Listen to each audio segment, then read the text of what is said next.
Udah dengar ya? Ya Pak. Oke, kita lanjut ya. Ya Pak. Oke.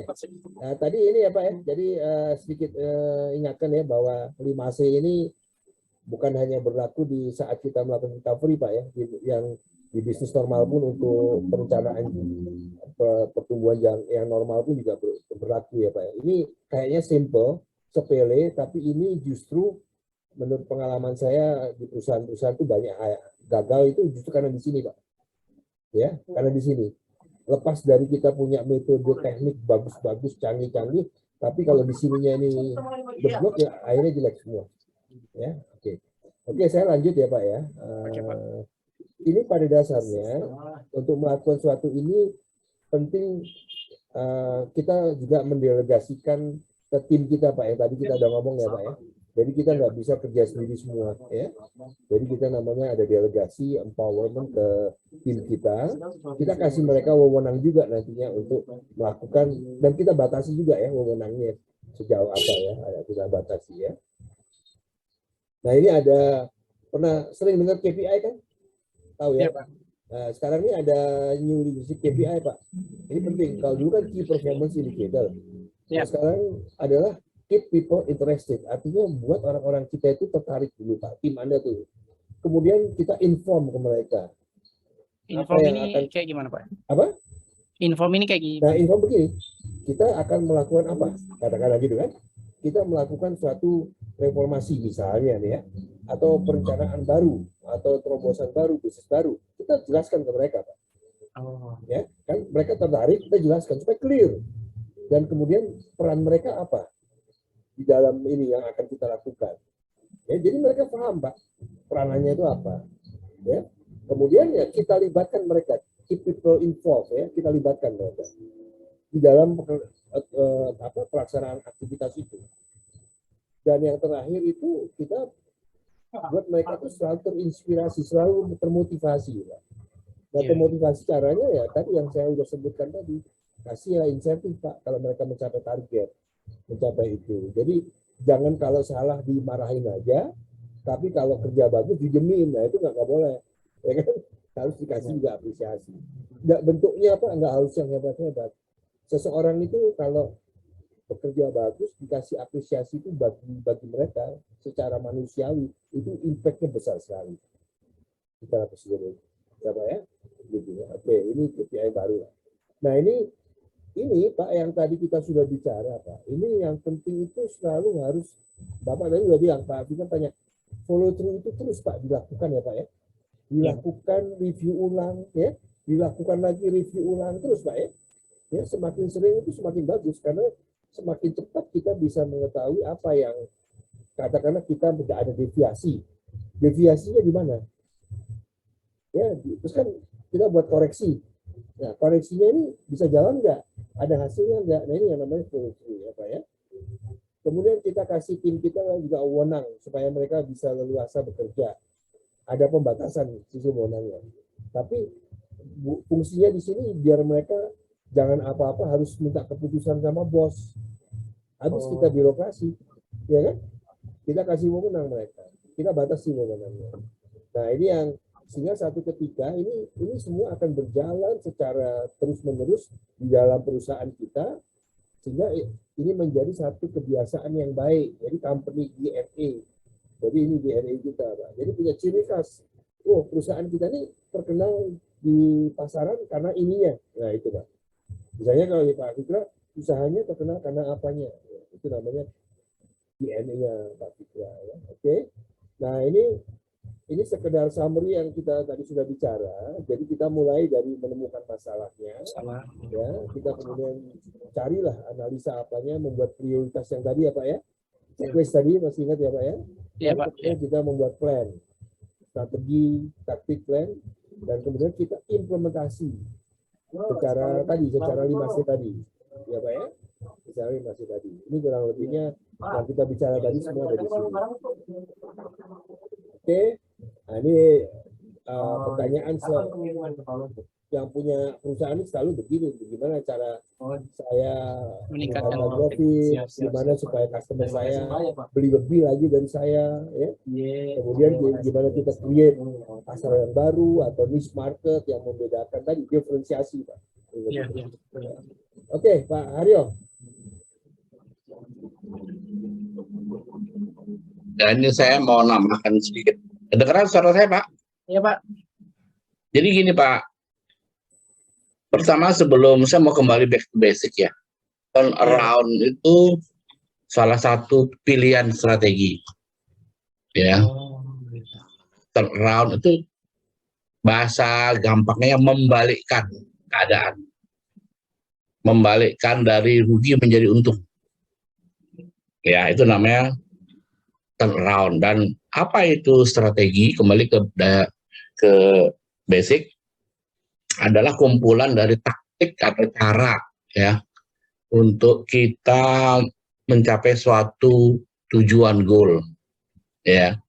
Nah, untuk cari suatu tujuan goal itu kita punya beberapa langkah-langkah taktik atau step atau apalah kumpulannya dari waktu ke waktu, itu nanti dikumpulin namanya strategi. Strategi ini sangat-sangat bergantung dengan situasi di luar. Ya. Jadi kita harus sering melakukan tadi yang di review itu situasi di luar, situasi apa?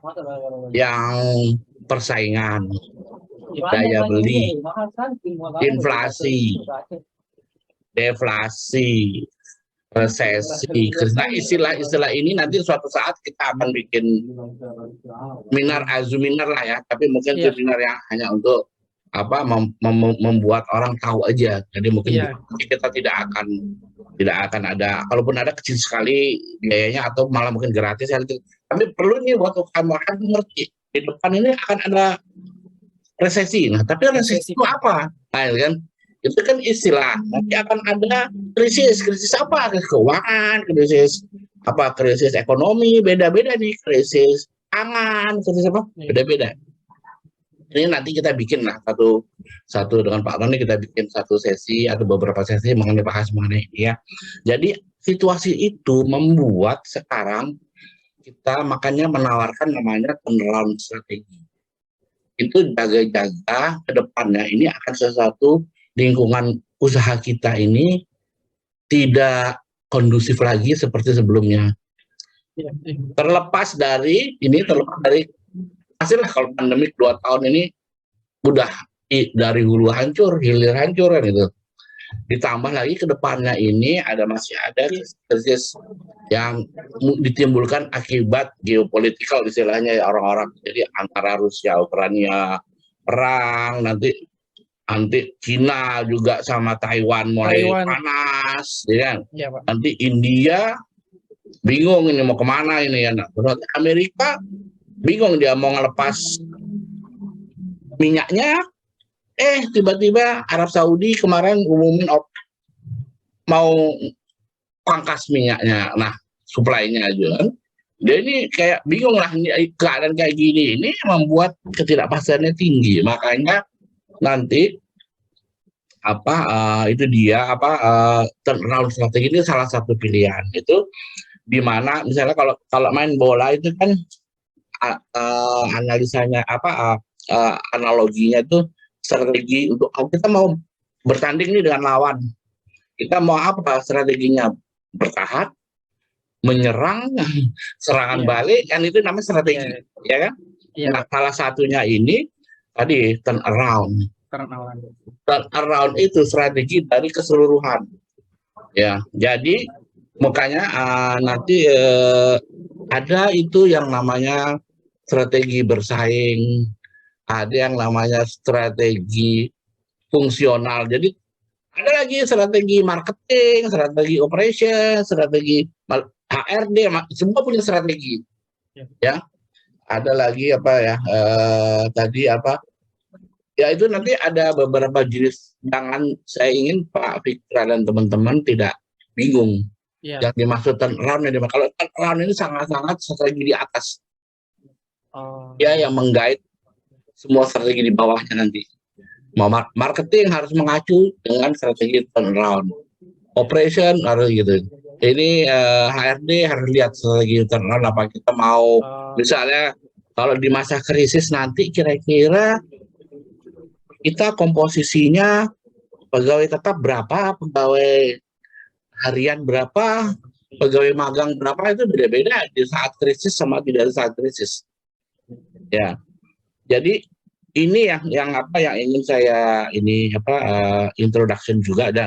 Misalnya kalau mereka tadi Pak Tony juga bilang di krisis kita harus berani membalikkan sesuatu yang asumsi-asumsi yang tadi kita pakai. Kan kita tadinya bikin asumsi misalnya kita mau jual ini, tiba-tiba datanglah ini krisis ya. Nah, kalau kebetulan 98 itu datangnya krisis moneter dulu.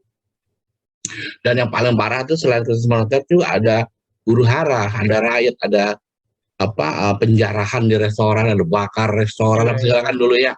Iya Pak.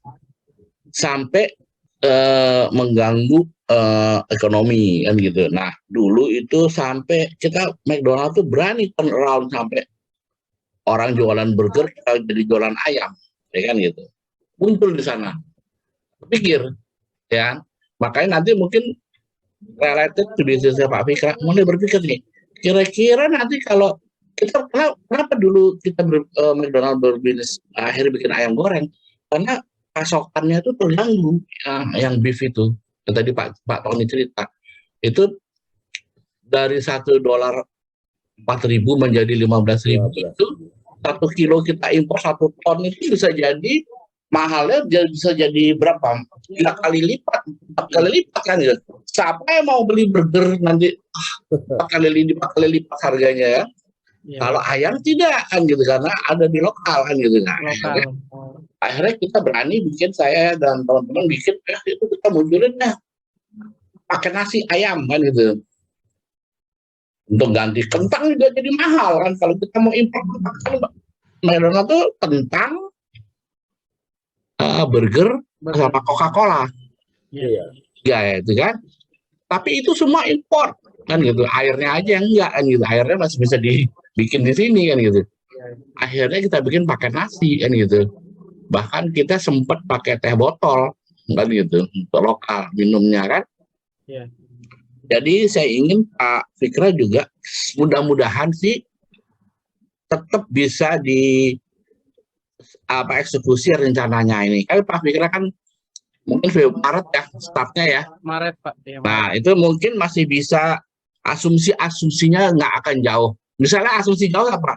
Tiba-tiba bahan bakunya Pak Fikra menghilang di pasaran. Ya karena perang ini. Iya, kan iya. Itu kan Pak Fikra punya bahan baku kan impor. Iya Pak, gandumnya. Ya, kan. Makanya mulai kalau gitu saya bisnis tetap jalan. Plan B, plan C itu harus disiapkan. Itulah turnaround itu. Ya. Sambil menunggu situasi bagus lagi. Kembali ke DNA-nya tadi yang Pak Tony bilang. Saya DNA awalnya ini loh. Kayak McDonald sekarang DNA-nya balik lagi ke burger. Jadi jarang sekali mempromosikan pakai nasi. Nah, DNA-nya sudah ke burger lagi. Itu zaman 2000 itu nggak pernah saya berani promosi Big Mac gitu ya, cheeseburger nggak ada.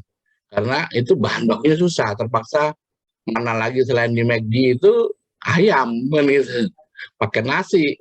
Tambahannya pakai nasi spesial pakai telur kan gitu. Itu yang digarap tuh kan di ini. Tapi nggak berani kembali ke core business dulu.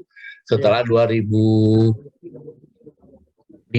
ke atas mungkin sudah mulai berani balik ke core business. Nah, ayamnya mulai jarang dipromo kan gitu. Karena kita ingin kembali ke core business. Walaupun tidak bisa disangkal saat itu 2005 tuh setengahnya masih ayam jualannya. Kita tidak promo ayam, orang akhirnya beli nasi aja gitu. Nggak mau beli burger. Ya, sampai sekarang mungkin masih tinggi juga penjualan ayam. Saya lihat menuju resesi, makanya si kayak McDonald sudah enak dia. Sudah siap dia. Mau resesi kayak apa nanti tinggal pakai nasinya aja ditambahin terus. Iya kan? Burgernya yang kemarin dia mulai impor lagi udah mahal lagi nanti kan. $1 sudah jadi berapa? 19.000 atau 15.000 berapa itu sekarang 15,5 kali. Itu akan kalau makin krisis makin mahal dolar nanti kan. Import makin susah. Tapi kalau ayamnya digencarkan nggak ada mahal. Kita sudah punya ini produk mix yang lain ya. Bahkan di saat itu kita berani ngeluarin paket serbu. Ingat nggak paket serbu? Iya, Pak. Serba 5.000. Iya. Nah, kayak gini-gini, Pak Fikra, kita nggak tahu nih bulan Maret tahun depan. Kan Pak Brika mungkin pricing setnya di berapa kira-kira satu menunya nanti? 14.000, 15.000 satu piring? 12.000 Pak rencana. 12.000 ya. 12. Kan nggak mungkin kalau di set di 12.000 kalau tiba-tiba harga gandum naik 2 kali lipat kayak bensin lah nih. Bensin Iya. siapa yang nyangka naik dari berapa tuh? Dari ya taruhlah yang normal ini lah kayak pertama kita tidak disubsidi kan naiknya Iya. 2 kali kan. Iya, Pak. Mungkin nggak gandum 2 kali mungkin karena nggak disubsidi juga kan. Iya.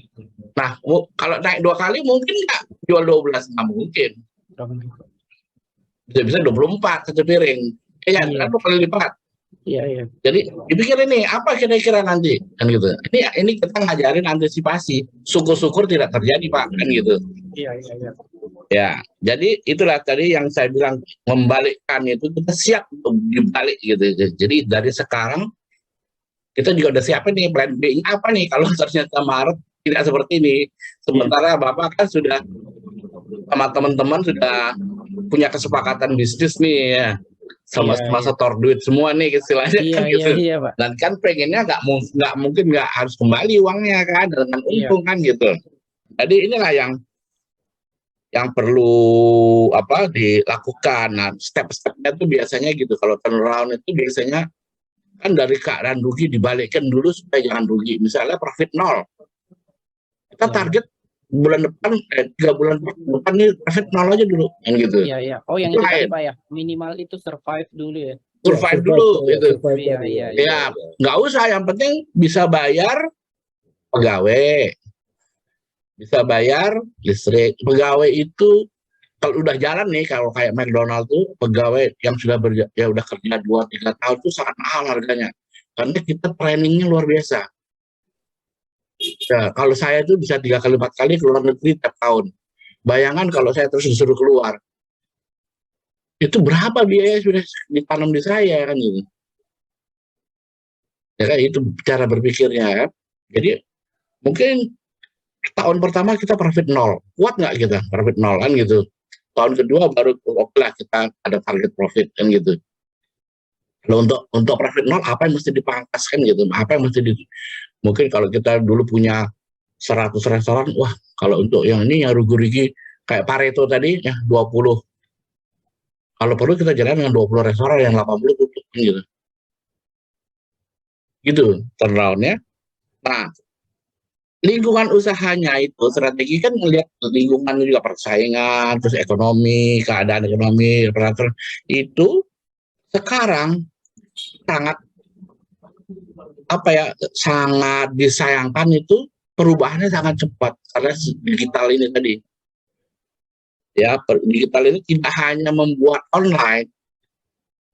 Mungkin waktu zaman saya udah seneng nih ada online, bisa lihat apa-apa, lihat jadi online. Nah, sekarang lebih gila lagi bukan hanya online, tapi real time.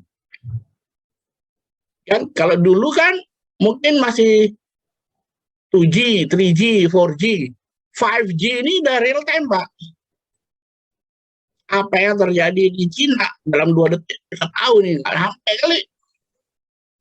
Paling gampang Anda nonton TV, Anda nonton YouTube yang streaming, itu bedanya ya. Iya. Nanti 5G bisa sama itu di TV sama di YouTube.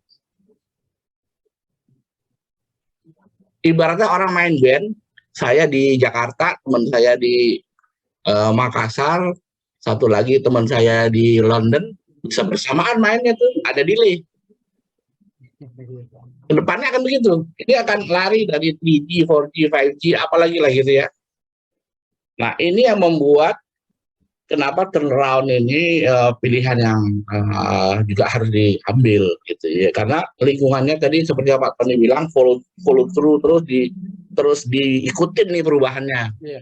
Ya, nah sampai dia menjadi normal, karena selain volatilitas atau pergerakannya itu, resistnya itu bisa naik turun, juga speednya kalau dulu misalnya perubahannya 2 minggu sekali, bisa tiap hari berubah, gitu.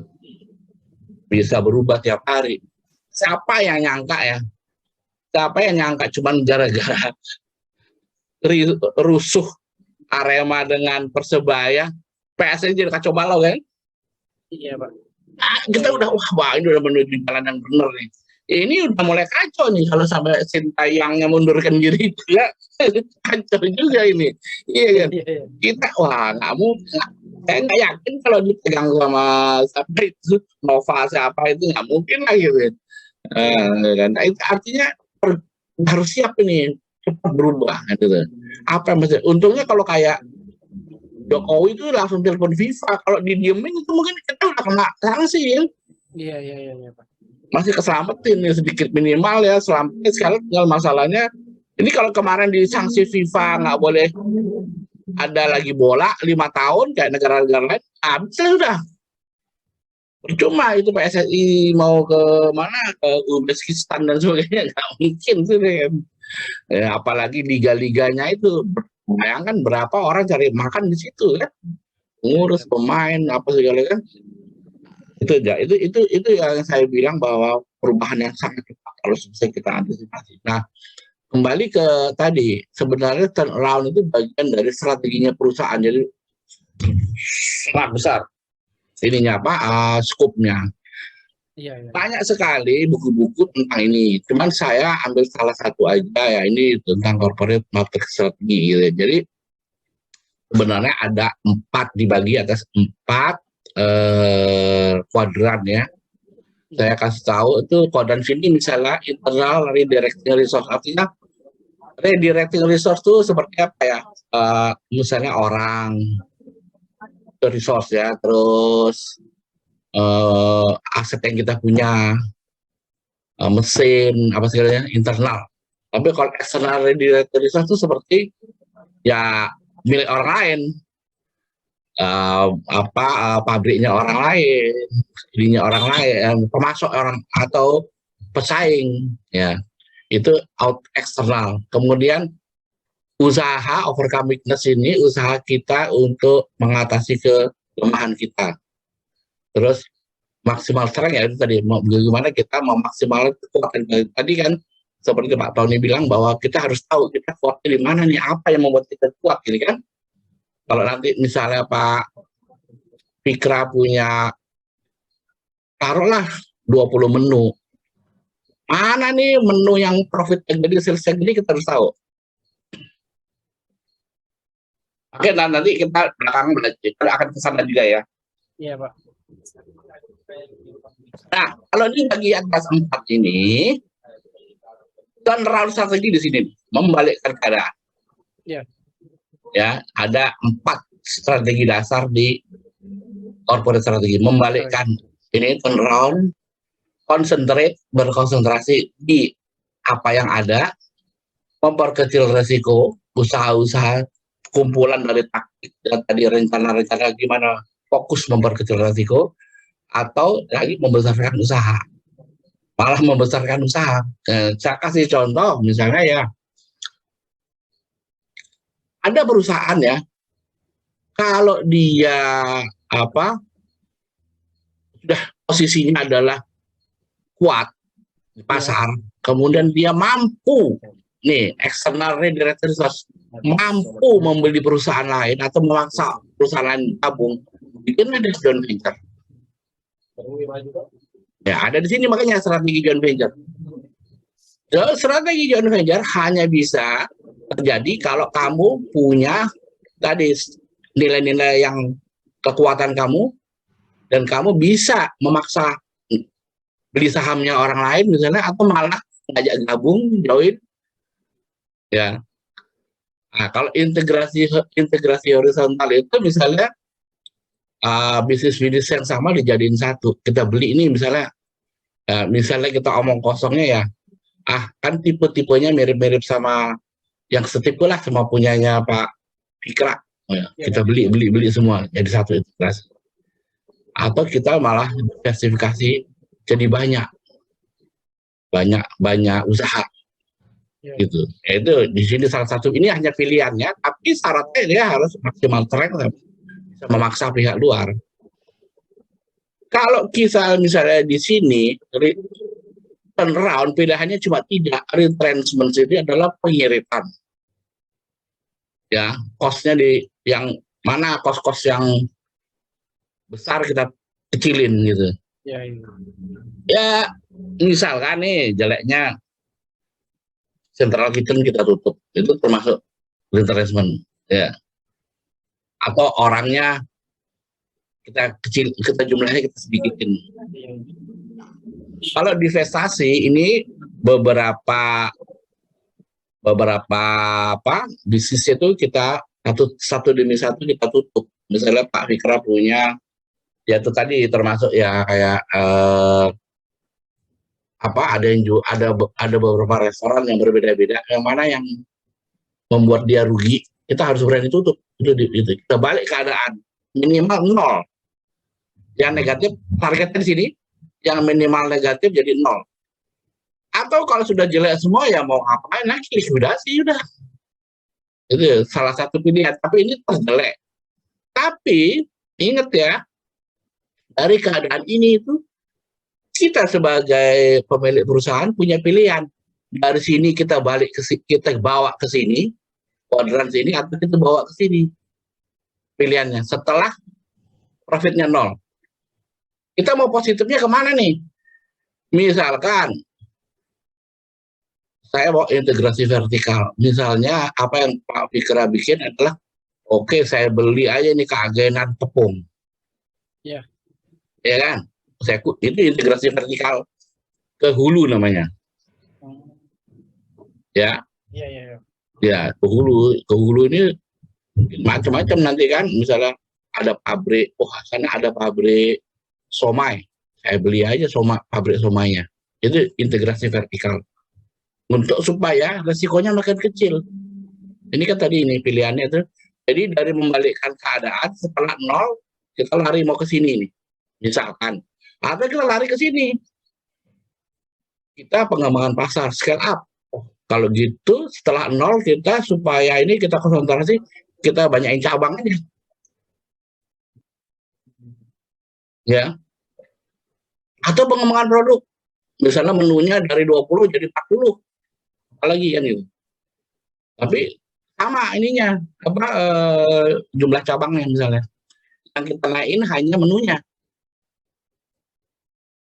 Ya, ingat ya, kita bisa nambah cabang atau kita nambah menu di sini. Konsentrasinya itu aja. Atau inovasi, increase life cycle produk-produk yang ada. Jadi produk-produk yang ada ini, misalnya Bapak sekarang punya 20 menu, dari situ aja main-mainnya seperti kemarin saya cerita sama Pak Fikra itu dibikin 4 flavor, toppingnya digonta-ganti, apa gitu ya. Padahal mainnya di situ-situ aja, ya kan? Atau harganya kita diskon 2 bulan gitu. Itu supaya dia naik terus dia usage-nya penggunaannya. Ya, inilah gambarannya umumnya nih yang dimaksud dengan strategi perusahaan itu begini. Strategi perusahaan. Tapi ini kalau Bapak dikira baca buku-buku lain lagi, macam-macam lagi. Jadi kan ya ini kan ilmu sosial ya, sebenarnya ilmu perusahaan ini nggak pasti juga. Jadi ada faktor-faktor, ya sekarang mana yang mau dipakai lah. Kalau saya sih senang pakai ini karena mudah. Jadi kalau ya ini gambar yang ini, matrix ini ya. Ya matrix ini. Anda bisa pakai tadi Pak Tony kan ada BCG matrix ya, kalau Anda belajar ada GE9 cell, ada apa istilahnya itu, macam-macam tuh. Kalau Anda belajar ilmu strategic management itu nanti ada di situ. Tapi kalau saya senang pakai ini, cuma gampang kok, cuma ada dibagi 4 keadaan perusahaan saya ini, saya bagi 4 aja kan. 4 strategi, yang mana kita mau pakai kan gitu.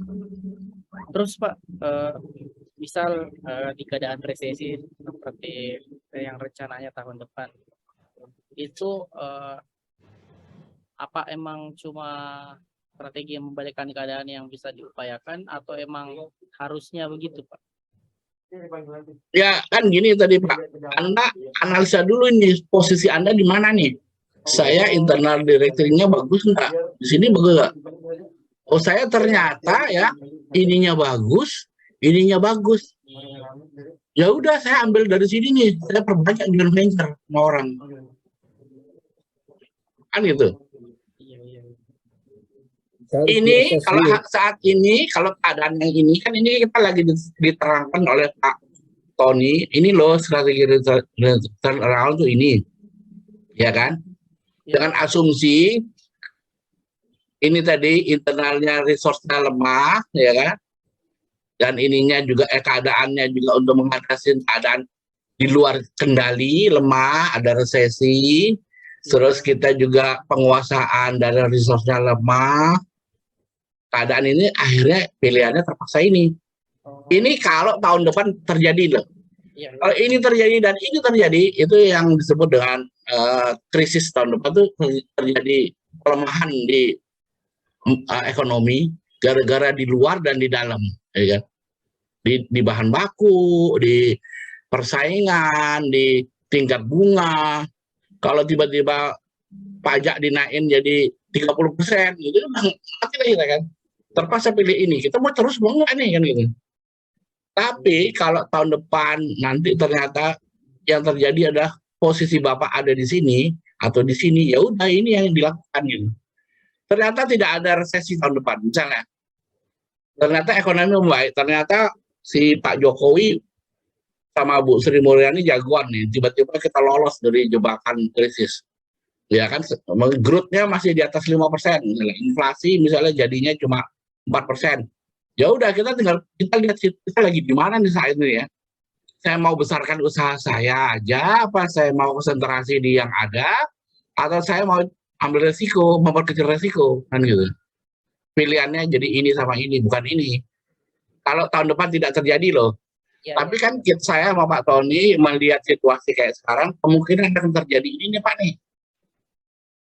Makanya siap-siap, kan gitu. Paham Pak Fikra? Paham Pak. Ya, jadi lihat dulu nanti.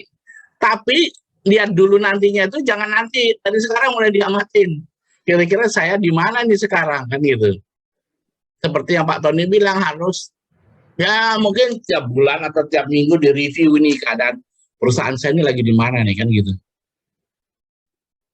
Kira-kira nanti di bulan kalau saya buka Maret ini bener nih semua bahan baku saya masih masuk nggak hitungannya kan gitu. Ya. Bener nggak saya patok di 12.000 misalnya itu masih masuk nggak nanti gitu. Makanya harus akurat tadi bermain datanya tadi, makanya disarankan tadi dengan tadi accurate ya, program accurate sama yang pernah di bahan-bahan di workshop sebelumnya Pak Fikra itu dihitung dari price list sampai ke COGS yang lagi dikasih PR ke Bu siapa ya, untuk bikin timnya yang belum jadi sekarang ya belum ya. Iya Pak. Nah itu nanti itu dua alat itu nanti digunakan untuk istilahnya kita punya dua alat untuk mengukur kita ada di mana. Oh iya. Ya. Syukur-syukur tidak terjadi sih Pak. Jadi kalau tidak terjadi kita mungkin kalau mau gaspol ya di sini nih besarkan usaha. Ya kan? Atau di sini scale up. Ya, tambah lagi pasarnya tadi pasar ada dua, bisa pasar di kota itu misalnya tadinya untuk anak muda kita tingkatkan jadi orang tua juga bisa masuk di restoran Anda, anak kecil juga.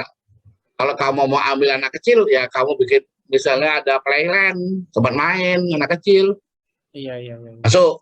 Atau pasarnya tuh domestiknya misalnya. Kalau tadinya di mana kota Anda ini, Palopo ya, Anda buka Kendari, buka Makassar, itu namanya pengembangan pasar. Ya. Nah, kalau pengembangan produk tadi saya bilang dari 10 menu menjadi 20 menu kah, 30 menu kan gitu.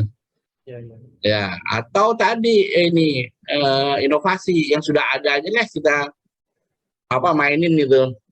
Toppingnya misalnya pakai nanti bertahap. Oh, nanti bulan Maret saya mau pakai 5 topping, bulan Juni 10 topping, bulan Desember balik lagi ke 5 topping tapi lain temanya, misalnya serba manis atau serba pedas, serba asin misalnya gitu ya.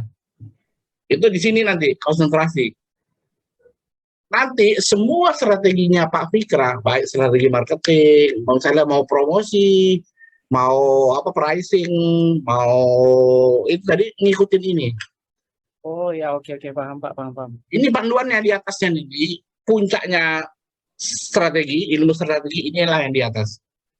Bawahnya baru ngikut. Iya. Jadi kalau ini menunya itu turunannya sub menunya itu Pak ya. Ya, Oke, Pak. harus Oke, ikut paham. seperti ini gini. Kalau saya ngambil konsentrasi di produk, ya udah berarti saya nanti bulan Maret ke depan tuh saya masih mikirin nih produk apa-apa aja nih yang saya mesti buat. Gitu kan? Menu apa kalau saya mau inovasi hanya sekedar menaikkan life cycle produk-produk yang sudah ada, ya apa yang mesti saya lakukan kan gitu. Misalnya buy one get one free kan gitu. Misalnya diskon 30% kan gitu, atau ya tadi main topping, main apa kan gitu. Dan semua departemen harus ceritanya Mengacu ke sini. mengacu ke sini Pak ya. Iya. Oh, oke. Jangan sampai kita tadi misalnya kita pilih run round, departemen lain buang-buang duit. Dan padahal kan Pak Tony bilang kita lagi seret nih, duit penting banget nih di sini. Iya. Ingat ya, duit ini istilahnya cash flow loh, bukan profit ya, karena profit memang minus. Ya kan, makanya di sini target paling dekat profit 0 dulu. Kalau terjadi nih berita buruknya nih di bulan Maret misalnya, pas kita mau buka, wah harga bensin nggak karuan, harga bahan baku nggak karuan, ya kita buka dengan target 0 aja dulu. Survive dulu, lewat dulu masa susahnya ini. Ya weakness-nya ini kita lewati dulu, overcome weakness ini. Paham Pak Fikra? Paham ya? Next slide nih Pak. Yuk. Nah, ada lagi strategi bersaing. Kalau Pak Fikra baca-baca buku tentang persaingan, itu ada 3 dia. Cost leadership, differentiation tadi yang Pak Tony bilang, sama fokusnya di mana milih dari ini, cost atau different, fokus kemana. Ini nanti mengacu ke sana juga. Ini tapi setelah yang strategi yang sebelumnya. Ini level tengah lah ini. Ya, nanti di bawahnya ini baru ada strategi fungsional. Next Pak. Nah, ini dia. Ya. Nanti sih suatu saat kalau Pak Fikra sudah mulai jalan, saya sarankan, ya kan kita nanti mau mentoring, kita mulai harus bikin ini Pak. Misi ini. Kalau kita mimpinya besar misalnya, kita mau pengen jadi korporasi, nggak cuma mau jadi UKM doang kan gitu. Mau sampai IPO kek, mau sampai 200-500 abang kek, mau ke seluruh dunia kek, mau seluruh Nusantara ya. Nggak mungkin kita bisa kalau tanpa ini, gitu loh. Gambarannya begitu Pak. Jadi ini tadi yang diajarin sama Pak Tony, salah satunya di sini, turnaround ada di sini. Baru turun ke strategi bersaing tadi, yang 3 biji itu baru ke sini. Bikin nih marketing, bikin strategi marketing sendiri, finance bikin strategi pendanaan sendiri, kan gitu. Ini HR gitu, supply chain bikin juga supply chain strategi, operation juga gitu. Mau strateginya operation bagaimana, mau outsource orang ataukah mau pegawai tetap atau bagaimana kan gitu, mau trainingnya diperkuat atau gitu kan, itu semua itu tapi kembali ke ini sininya. Kalau di sininya berubah, bawahnya berubah semua. Oke Pak, iya. Ya, jadi ini harus align, harus sejalur. Jangan sampai kita bilang kita lari ke barat, di bawahnya ke timur atau ke selatan kan gitu.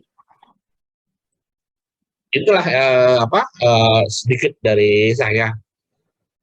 Mungkin ada pertanyaan atau nanti kita sambung setelah Pak Tony lanjut lagi mungkin. Iya, Pak. Silakan Pak Tony. Oke, ya ini semua itu yang Pak Fikra mesti ingat, ini semua, ingat saya tadi bilang ada task force ya, ada tim ya. Nah, Iya. kenapa perlu dibentuk tim? Akhirnya supaya semua jangan jalan sendiri-sendiri, Pak. Gitu kan? Semua menuju ke satu arah. Satu arah itu, walaupun kita katakanlah perusahaan kecil, kita kan harus punya visi juga kan. Visi kita kemana, misi kemana. Terutama visi pendiri. Visi yang pendiri kan gitu kan. Nah ini sehingga semua itu yang di bawah yang Pak Haryo bilang tadi, ada marketing, finance, supply chain, semua arahnya tujuannya satu. Nah itu digabung dalam satu task force tadi Pak ya. Supaya sama lah, inline ya. Oke, kita lanjut ya. Nah ini tips untuk melakukan turnaround atau recovery ini secara cepat saja. Kita tadi udah kita belajar lah apa-apa yang basic-basicnya ya. Nah ini saya berikan tips-tips itu supaya berdasarkan pengalaman juga Iya, Pak. bahwa dalam melakukan turnaround ya tadi melalui proses yang namanya survival, membalikan badan, baru bounce back naik ya, growing ya Pak ya. Iya, Pak. Ini yang diingat itu working capital management itu cash Pak sebenarnya, cash flow. Ya kan?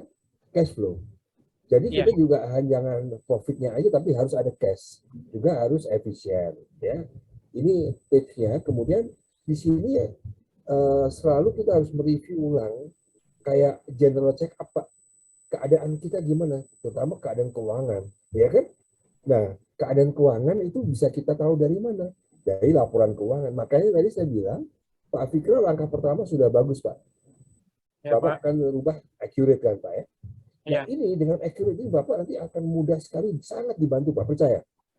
Kebetulan kan background saya kan keuangan ya, jadi saya tahu persis itu akan sangat banyak membantu dengan accurate, cepat gitu bisa ketahui. Nah ini tidak istilahnya itu kita kayak medical check up lah, tapi ini kita melakukan cek mengenai keuangan kita. Apakah kita sehat, cash-nya lumayan, bagus, jangan hanya profit aja, tapi cash-nya juga, kemampuan untuk meningkatkan perluasan usaha dan lain semua ada di laporan keuangan. Ya. Kita cek ya. Kemudian ini Bapak kan udah paham ya dengan SWOT ya, strength, weaknesses. Nah ini dari waktu ke waktu ini terus kita lakukan Pak. Bukannya sekali kita lakukan. Karena kenapa? Keadaan ini berubah terus kan, betul ya? Kompetisi berubah, keadaan ekonomi berubah, teknologi berubah, ya kan? Nah ini yang saya sebut itu tadi revolving, yang namanya volatility ini Bapak harus lakukan supaya terus-menerus bisa tahu persis kondisi Bapak di mana. Ya. Kemudian sama ini sudah kita udah bicara tadi ya bahwa bisnis plan, bisnis strategi kita harus evaluasi. Masih apa istilahnya itu masih valid nggak, masih sesuai nggak? Ya, gitu. Yang tadi Pak Haryo juga bilang kan kita harus valid. Kalau tadi untuk survival tadi kan profit 0 dulu misalnya kan? Iya. Oke, kita juga harus review nanti. Masih kedepannya masih sesuai nggak nih untuk langkah ke depan?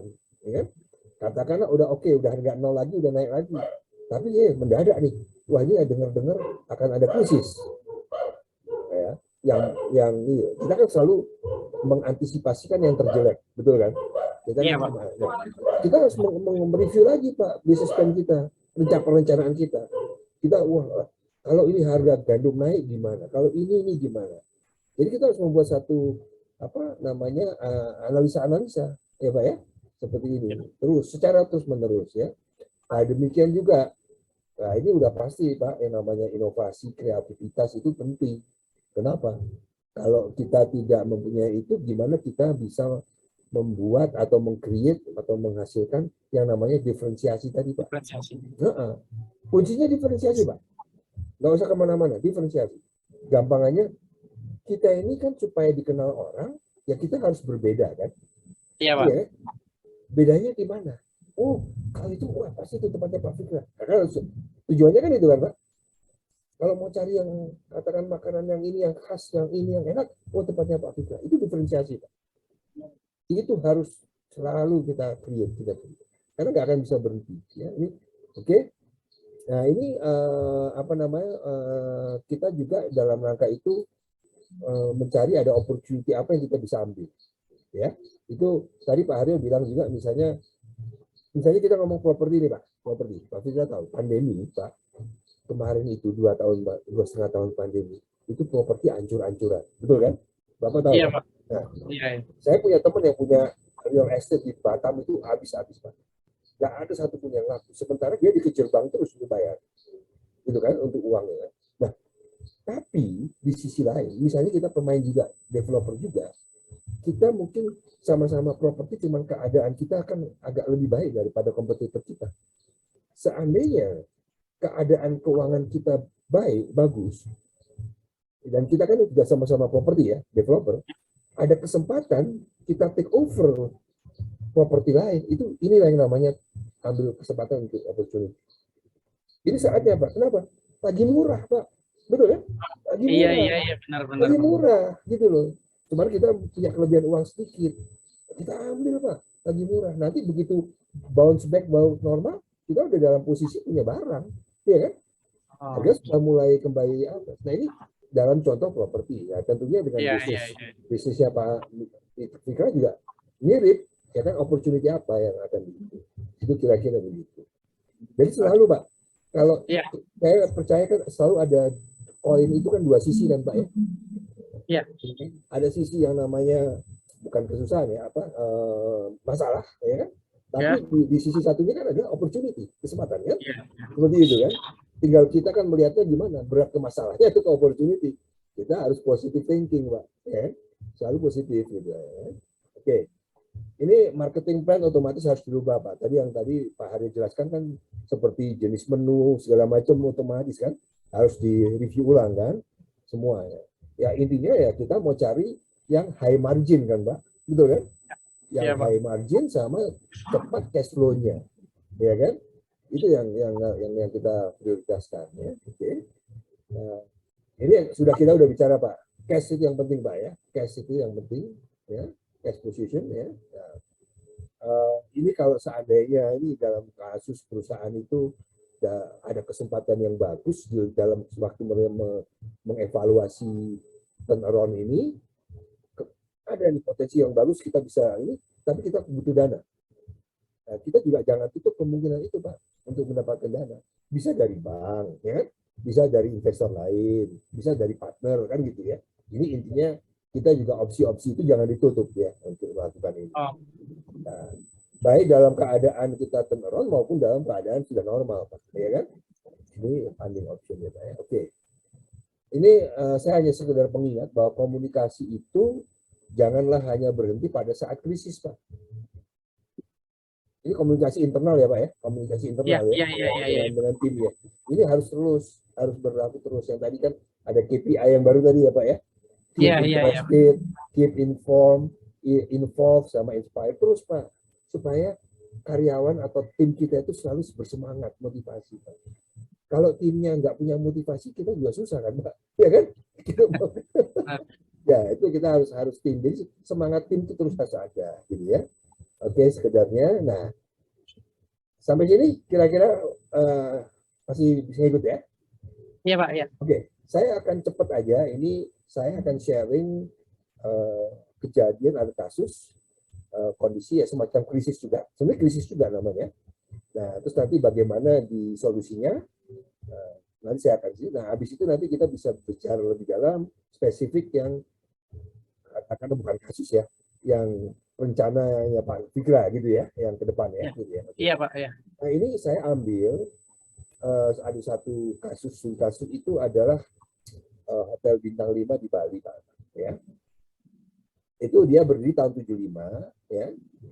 Lama nggak diapa-apain, nggak ada perubahan nih Pak. Makanya padahal kompetitor banyak kan, ya kan. Terus performanya turun. Nah, tahun 2001 itu terjadi, kalau di sini kan pandemi COVID. Waktu itu ada namanya SARS. SARS itu penyakit yang dari Hong Kong, flu burung ya. Flu burung masih ingat ya? Iya, flu burung Pak. Oh, mati semua binatang. Terus 11 September di New York yang Twin Tower dihajar pesawat. Ya. Itu apa yang terjadi Pak? Itu kan drop semua turis-turis Pak. Betul kan? Pembatalan kan, nggak ada yang pergi. Tambah lagi 2002 bom Bali 1-2 di Bali. Dan kebetulan ini kan hotelnya di Bali, Pak. Ini yang dihadapi, Pak, krisisnya. Udah yang namanya bookingan yang sudah ada kan tuh nol besar lagi, Pak. Balik kan? Ini, Iya benar. ini situasinya. Ini kurang lebihnya kalau sekarang kan pandemi lah, kan gitu kan. Ini saya cerita itu. Ini krisis. Nah kemudian, nah dalam keadaan seperti itu, ini kan situasinya, Pak ya. Ini sekedar ini ya, jangan terlalu fokus ke industrinya. Industri bisa apa saja. Oke Pak, oke Pak. Nah, performance turun, ya Pak ya. Marketnya atas. Tamu-tamunya itu tamu-tamu yang level atas lah, yang berani bayar mahal. Terus turun, ya. Kemudian zaman ini 2001 loh Pak. Belum ada yang namanya sosial media ya Pak ya. Belum ada ya. Iya. Pakai katalog. Itu namanya udah hilang dari katalog. Kenapa? Karena nggak ada kinerjanya kan. Coret daftar nama perusahaan kita, nama hotel ini udah nggak ada. Sedangkan pada saat yang sama, kompetitor selama 25 tahun tuh bermunculan hotel-hotel baru, resort-resort baru. Si hotel ini Pak, resort ini nggak pernah diapa-apain selama 25 tahun. Coba bayangin. Turun. 10 tahun itu turun Pak ini. Turun nih performance-nya. Iya. Nah, pertanyaannya, di mana kita turn around situasi ini? Nah, sama kan? Gimana kita membalikkan? Karena ini hotel, ini resort. Kalau nggak diapa-apain, terpaksa tutup kan? Iya Pak. Tutup dong. Pegawai harus dibayar. Iya kan? Padahal keunggulannya banyak. Nah, gimana? Nah, kita lakukan proses yang tadi kita bicara, Pak. Membuat satu analisa, ya, untuk mencari masalahnya apa. Nah, ini prosesnya sama, Pak. Nah, ini tadi Pak Hari udah singgung. Nah, untuk mencapai, kita kan punya target. Tadi Pak Fikra punya target, Maret akan melakukan ini kan, ada bisnis kan gitu ya. Iya. Kita sudah tahu tujuannya, tapi untuk bisa mencapai tujuan itu kan kita juga harus tahu saat ini kita ini ada di mana, Pak. Betul kan? Iya. Kalau nggak tahu dong, betul ya? Arahnya kemana? Misalnya dari Jakarta mau ke Bandung, tujuannya Bandung lah. Tapi berangkatnya dari mana? Jakartanya mana dulu? Kan Jakarta bisa dari mana-mana kan, gitu kan? Ibaratnya. Nah ini sama. Nah ini ada 4 kuadran, di mana yang atas ini, yang stars ini kan pertumbuhan marketnya tinggi, sedangkan horizontal ini relatif market share, Pak. Market share ya. Pangsa pasar kita ya di pasar ini adalah tinggi. Jadi adalah tentunya kan kita ingin yang ke arah ke stars ini dong, betul kan? Stars yang tinggi. Tetapi saat ini kita di mana? Nah ini ada posisi yang dok ini yang artinya pasar rendah juga relatif pertumbuhannya rendah, ya tutup aja, ya kan? Tapi ada juga yang namanya cash cow, Pak. Cash cow itu kita punya pangsa pasar relatif market share kita cukup tinggi, walaupun perusahaan itu udah nggak bisa tumbuh lagi, Pak. Tadi masih untung, tapi mau lebih besar lagi pasarnya nggak bisa. Nah ini cash cow, karena udah nggak perlu invest apa-apa lagi, tapi kita tetap menghasilkan. Ini cash cow. Nah juga bisa jadi kita ada di kuadran yang namanya question mark. Nah ini pokoknya intinya, Pak, ini kita harus ada di mana supaya kita bisa tahu, kan kita tahu tujuannya. Untuk mencapai tujuan itu apa saja yang harus kita lakukan, apa yang kita perlukan, resources Pak, yang kita perlu. Resources itu kan bisa dana, bisa orang, ya kan, bisa equipment, bisa infrastruktur, ya. Ini semua harus termasuk kita ini proses analisa tadi ya Pak ya, kita lakukan secara tim ya Pak ya. Iya. Nah ini kita lakukan. Ini ada definisinya, nanti Pak Fikra bisa baca yang tadi. Kuadran ini namanya Boston Consulting Group Matrix. Ini hanya salah satu tools, ada yang namanya GE Matrix, segala macam banyak ya lainnya secara strategi ya. Nah ini di dalam kasus ini dipikirkan strategi apa yang harus dilakukan. Pertama tutup atau jual. Ternyata oleh pemegang saham nggak boleh, karena hotel ini punya nilai historis, tahun 75 dibangun. Ya, di Bali itu resort pertama yang bintang 5, punya nilai historis lah. Pertama KTT OPEC di Indonesia adanya di situ, Perdana Menteri siapa-siapa sering situ, nggak boleh tutup. Nah, strategi kedua adalah join, kerjasama dengan pemain internasional, chain. Ini pernah dilakukan tapi tidak berhasil, yang kedua. Nah, akhirnya kan kita melakukan analisa kan, yang mau nggak mau karena nggak boleh dijual, ya kita harus berubah repositioning ya kan. berubah harusnya. Karena harus hidup lagi kan? Harus, Iya, Pak. karena masih turun Pak, turun. Survive dulu, harus survive, baru naik lagi kan? Kalau Iya. nggak nggak melakukan turnaround ini ya tutup gitu kan? Nah, ini nggak boleh ditutup ya juga. Nah ini kita melakukan posisi C ini dengan membuat yang namanya mencari diferensiasi lagi Pak, kita ketemunya. Kita harus membuat sesuatu yang bisa membedakan tempat itu menjadi tempat yang baru, dikenal, beda dengan yang lain.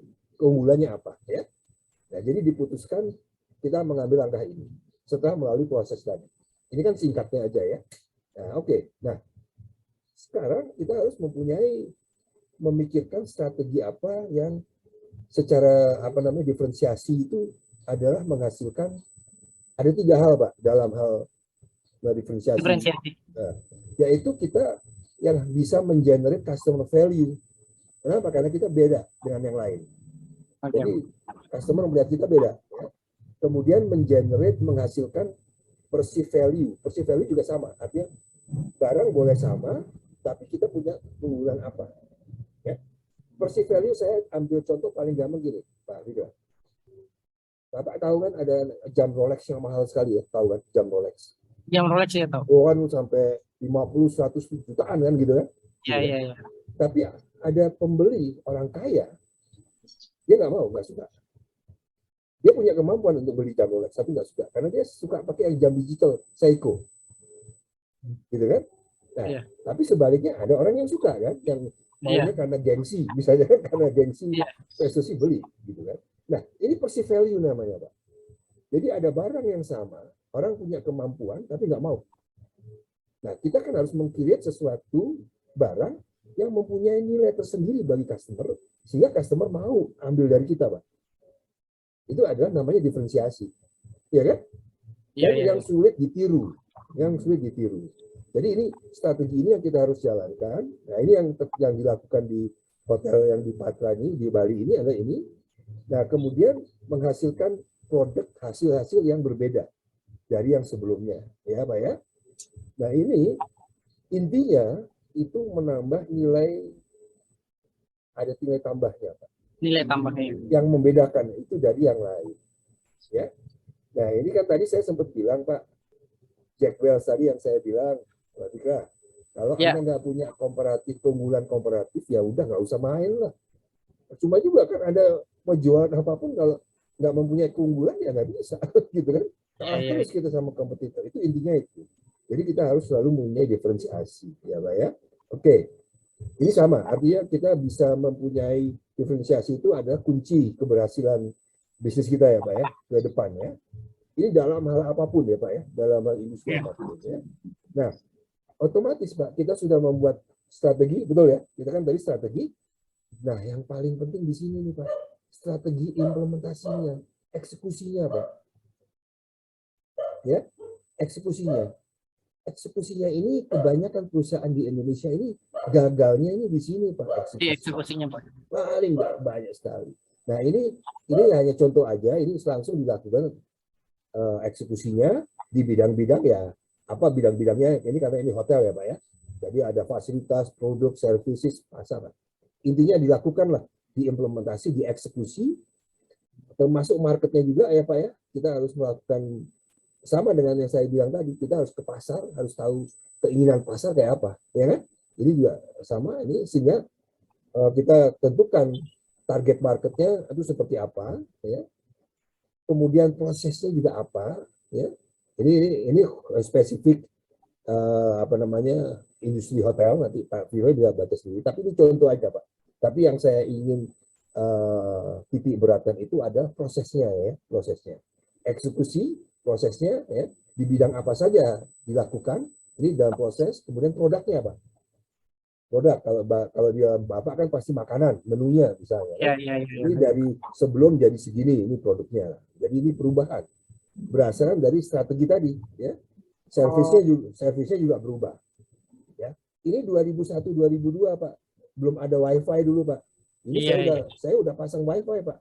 2002, Pak. Oh. Dulu belum ada, 2000. Oh, sekarang WiFi itu kayak mainan di mana-mana WiFi. Ini udah kita pasang internet WiFi di kamar-kamar semua. Ini sudah. Jadi ini 2002 loh. Jadi 10 tahun yang lalu. Sekarang 2002, 2020 ya, 20 tahun yang lalu ini. Gitu. Ya, oke. Ini dalam hal services, produknya juga, fasilitasnya kita rubah semua ya. Bahkan ada fasilitas yang baru. Ini semua adalah hasil implementasi dari strategi yang kita buat sama-sama tim tadi, Pak. Ya kan? Oh, Kan ada masalah, keadaan seperti ini. Kita harus survive, ya kan? Nah, apa yang harus dilakukan? Kita buat planning, Pak.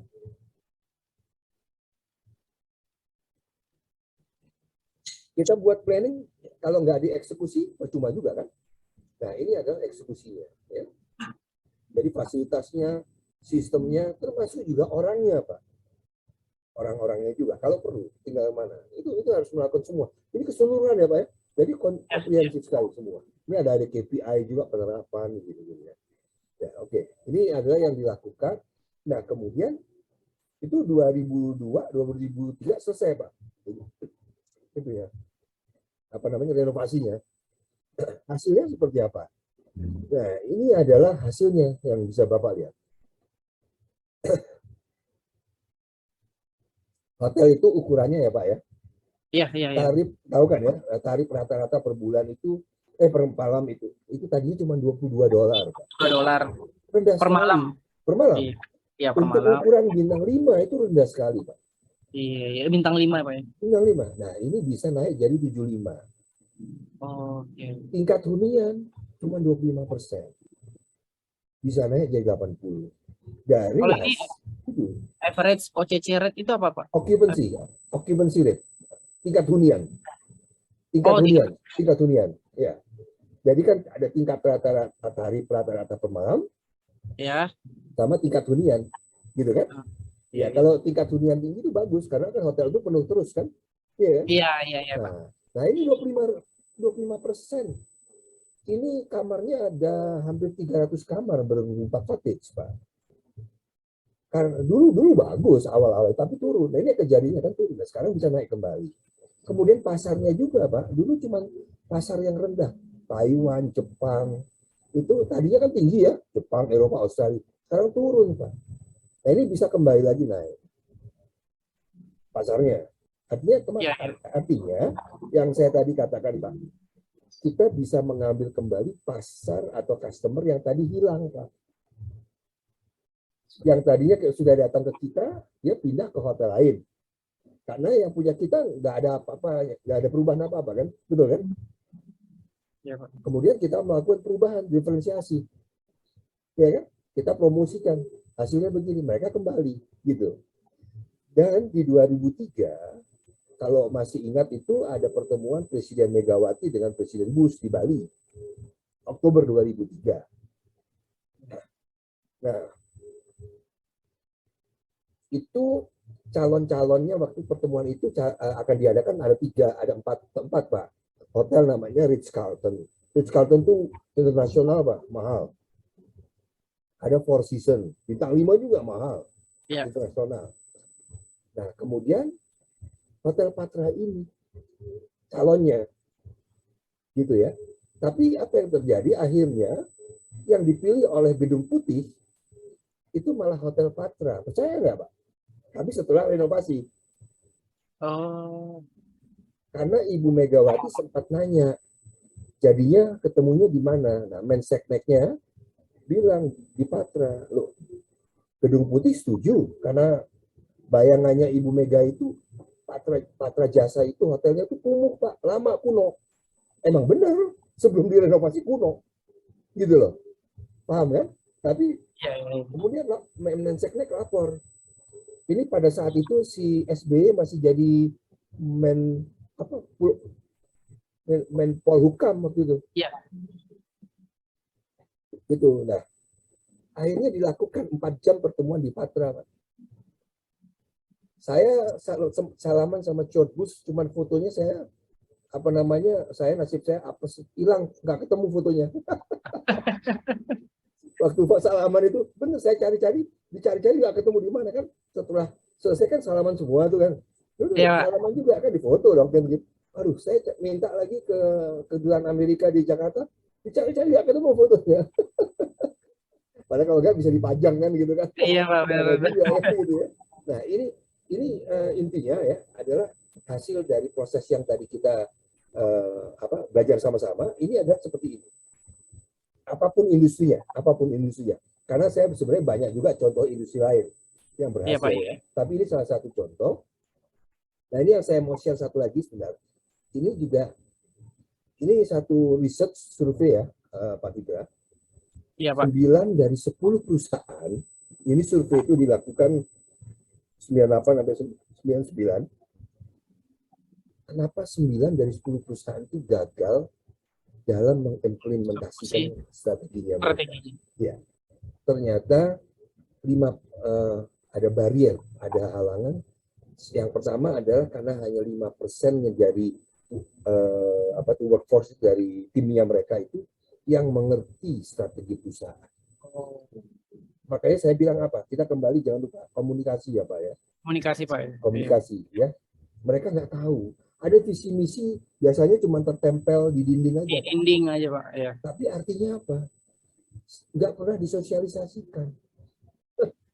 Jadi si pegawai-pegawai cuma ini visi ini ke sini. Tapi apa artinya bagi mereka? Nggak ada. Nih. Kemudian 25% people barrier. Itu 25% dari manajer. Itu insentifnya itu hanya 25% jumlahnya. Para manajer itu insentifnya dikaitkan dengan strategi. Coba. Jadi artinya apa? Yang mereka kerjakan itu tidak berkaitan dengan strategi. Jadi pemborosan kan? Benar kan? Paham kan? Ya. Misalnya strateginya mau memperluas toko, katakanlah, menambah 10 atau 20 toko. Tapi manajer itu dikasih insentif atau tugas, target pekerjaan, yang nggak ada kaitannya sama strategi tadi, penambahan tadi, yang ngapain aja. Iya kan? Jadi kan nggak kecapai dong strateginya dia. Nah, itu 25% itu people barrier, terus yang 60% itu adalah budget itu pada saat dibuat itu tidak juga link sama strategi. Banyak ini. Gitu kan? Organisasi itu tidak melink antara budget dengan strategi. Parah itu. Nah, yang paling lagi yang saya paling suka, ternyata nih eksekutifnya nih Pak, sama 85% dari waktunya eksekutif ya. Eksekutif kan berarti direksi ya Pak ya, direksi ya. Itu mereka cuma meluangkan waktu itu 1 jam, kurang dari 1 jam dalam sebulan untuk membicarakan strategi. Pertanyaannya, selama ini mereka ngomongin apa dong? Betul kan? Jangan-jangan waktunya habis di lapangan golf, main golf aja kan? Iya kan? Nah ini ini pengetahuan aja Pak. Ini hasil survei ya. Jadi intinya bahwa ternyata ini karena apa? Rata-rata dianggap sepele Pak. Itu. Ya karena dianggap sepele makanya juga nggak heran Pak. Banyak yang gagal. Dan yang gagal yang saya bisa bilang itu perusahaan besar-besar loh. Bukan yang kecil. Hasil survei. Ini untuk pengetahuan aja ya Pak ya. Gitu ya. Terus, nah ini pelajaran yang kita bisa ambil dari yang kita sudah lewatin barusan aja Pak ya. Artinya selalu jangan berhenti ada namanya mindset baru, paradigma baru. Ya. Kemudian strong leadership ya. Jadi kekuatan pimpinan dia leadership ya, kepemimpinan. Komitmen juga, konsistensi tadi ada 5C ya Pak ya. Konsisten ya gitu. Dan selalu berpikir positif. Janganlah kita nanti begini, jangan negatif. Positif aja kita selalu ada hikmah kok di balik sesuatu kan, betul kan? Iya, kita sebagai muslim kan kita percaya, betul kan? Kalau kita mendapatkan ujian itu selalu akan ada hikmahnya kan, begitu kan? Iya. Dan juga jangan lupa dan ingat juga bahwa di dalam setiap perubahan itu pasti ada yang nggak suka Pak. Pasti, nggak semua suka. Itu nggak bisa dihindarkan. Tapi yang penting sebagai pimpinan, kita harus bisa mengkomunikasikan kenapa kita harus berubah. Karena nggak berubah, kita hancur, tutup. Kalau tutup berarti Anda di PHK semua dong. Kan gitu kan? Nah, kita harus kasih tahu pemahaman itu. Jadi selalu ada resistance, ada perlawanan terhadap perubahan. Ya, tapi kita harus tangani. Itu rata-rata kenapa mereka itu resisten menolak? Kenapa? Mereka sudah lama di zona nyaman, Pak. Iya, Pak, benar-benar. Keenakan. Jadi harus berubah udah malas. Aduh, gua gini-gini gitu ya. Nah, makanya di sini ada kata-kata nih, Pak. There is no growth in comfort zone. Jadi kalau Anda akan di comfort zone juga sampai kapan nggak akan pernah tumbuh. Betul ya? Juga sebaliknya.